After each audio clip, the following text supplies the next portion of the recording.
Papaano kung totoo ngang front lamang yang mga pogo na yan ng totoong plano ng China sa Pilipinas? At papaano kung totoong ang karamihan ng mga Chinese na nagtratrabaho dyan eh? Papaano kung mga sundalo pala talaga ng China? Teka, pabor ba kayo doon sa mungkahi na ipatigil na talaga lahat ng pogo sa buong Pilipinas? Pabor ba kayo dyan, mga utol? Pa-comment ang inyong opinion. Ako, pabor ako, mga utol. Dahil, di ba, kung nagkakaroon rin ng mga ganyang mga bagay at maraming disadvantages at maraming problemang naidudulot kaysa sa pumapasok na pera. Okay, malaki na itutulong sa ating gobyerno, maraming taxes, trabaho na ibibigay. Pero ano yung dulot? Mas na-outweigh ba nito yung negatibong epekto? O, di ba? Pero kung ganyan na nangyayari, mas maraming negatibong epekto itong pogo operation sa ating bansa, mas nararapat lamang na itigil na. At saka syempre, 'di ba? Source ng corruption 'yan eh. Malamang yung naaabutan diyan. Kasi nga buti nga lang kung pogo operation lamang, normal na gaming lang. Paano kung may iba pang ginagawa sila diyan? Hindi nga, tingnan mo, hindi napapasok ng PNP pala yung isla na 'yan. Mga karunungan, kaalaman, teorya, kasaysayan, hiwaga at mga bagong tuklas. Alamin natin. Eto na, mga utol, simula nang pumutok yung issue, yung pag-grade sa pogo dyan sa Bamban Tarlac, ito yung naglabasan na sulputan na yung mga picture nito at mga post sa social media, mga utol. Yung pogo o isa nga daw o baka yung pinakamalaking pogo sa buong Pilipinas ay nasa Cavite nga raw. Okay? Ayan wala sa Banban, nasa Cavite pala.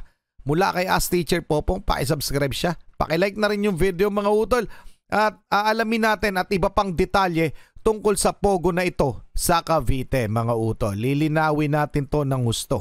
To the point na tayo dahil paniguradong medyo kakabahan kayo sa topic natin ngayon ha. At bakit kakabahan? Well, ito lang naman ay dahil base sa statement na ipinost ni Ding Velasco.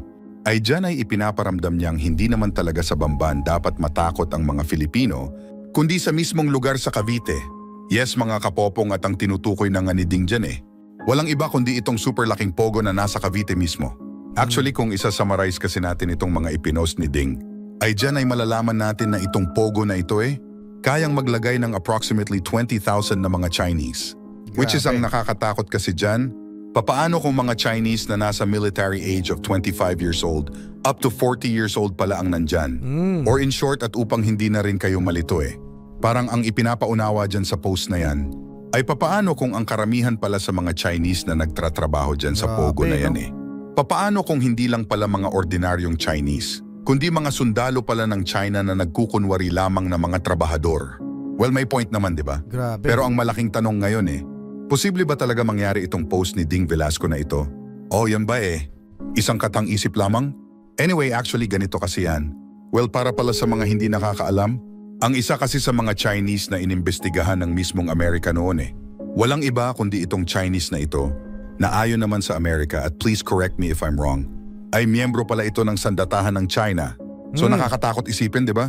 Na kung itong pogo na nasa Cavite ay kayang maglagay ng halos 20,000 na mga Chinese, papaano kung ang ilang libo pala dyan mga sundalo pala talaga ng China? At papaano kung ang mga dokumentong ipinasa nila dito sa Pilipinas para makapagtrabaho papaano kung hindi pala mga totoo? At mga utol, mga tanong lamang yan mga possible scenarios yung sinasabi ni Ask Teacher Popong na papaano kung mga Chinese mga militar ang nandyan sa pogo na yan sa Cavite. Okay? So yun lililinaw ko tanong lamang yun. Yun ay iniisip lamang niya na hindi naman imposible. Dito sa Pilipinas para makapagtrabaho papaano kung hindi pala mga totoo at ginawan lamang ng paraan upang maitago lamang ang totoong mga background nila? Well, medyo nakakatakot yan, di ba? At kung totoong mismong ang PNP ay hindi rin basta-basta nakakapasok dyan sa lugar na yan. Sipin mo, no? So malalaman ba talaga natin ang totoong nangyayari dyan sa lugar na yan? Kung doon nga sa Bamban merong mga hidden tunnels na ginawa, what more pa kaya dyan sa pogo na nasa Cavite? Na alam nyo naman siguro na mas malaki kesa sa pogo na nasa Bamban? Well, may point naman, di ba? Anyway, dahil nga dyan sa post ni Ding, at dahil rin sa rami ng nagpo-post ngayon patungkol sa pogo na nasa Cavite, ay actually nabigla tuloy ang mga nakatira sa Cavite. Noong biglang after several months na walang post itong si John Vic sa kanyang page, ay bigla itong nag-post kahapon patungkol sa mga paglilinaw or explanation regarding dyan sa Pogo na nasa Cavite.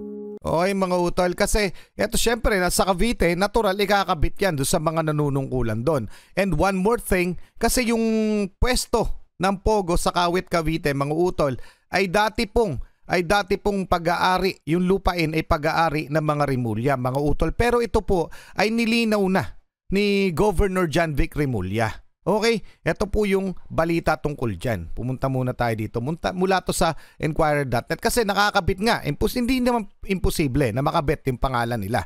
Pero nilinaw na po ito. Ito po yung sagot ni Cavite Governor Rimulya.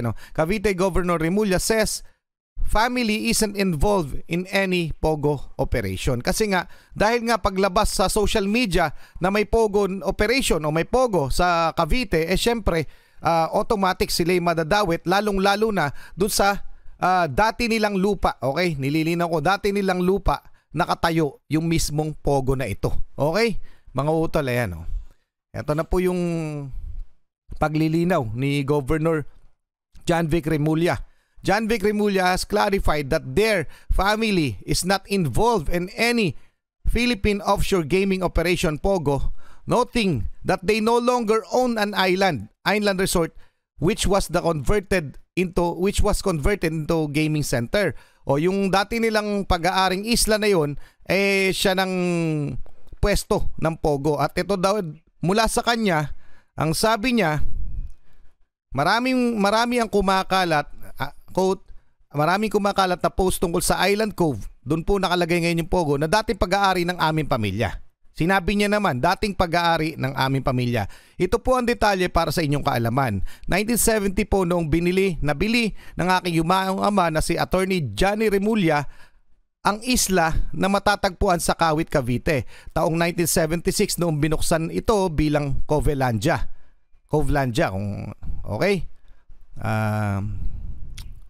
Nagsara po ito noong 1985 at muling binuksan noong 1998. Ito po ay binenta ng aming pamilya taong 2018. Ang buwis na binayaran namin ay humigit kumulang na 400 million hinaded. Matagal na pong wala sa amin ang pag-aari ng dating Island Cove. Okay, inabot ko pa tong Island Cove mga utol. Nakita ko pa to pero hindi ko po alam na nandiyan po yung Pogo ngayon. Okay, pero alam ko talaga Island Cove yan. Okay, yun yung inabot ko. Nakapunta pa ako dyan nung kagandahan niya. Okay mga utol, so yan ang nilinaw ni Governor John Vic Rimulya. At gaano ba kalaki itong Pogo na ito? Para lamang ating maintindihan mga utol. Mamaya alamin natin kung gaano kalaki. So nilinaw niya ni John Vic Rimulya na hindi na kanila yung lupain na iyon. At alam niya, syempre doon nakatayo, alam niya na talaga na madadawit ang pamilya nila. Pero yun po yung kanyang tugon doon sa mga binabatong post sa social media. Okay mga utol, nililinaw ko lamang, paki-comment ang inyong opinion. Well, kung hindi kasi ako nagkakamali, and please correct me if I'm wrong, ay ito kasing kinatatayuan ng super laking Pogo na ito eh.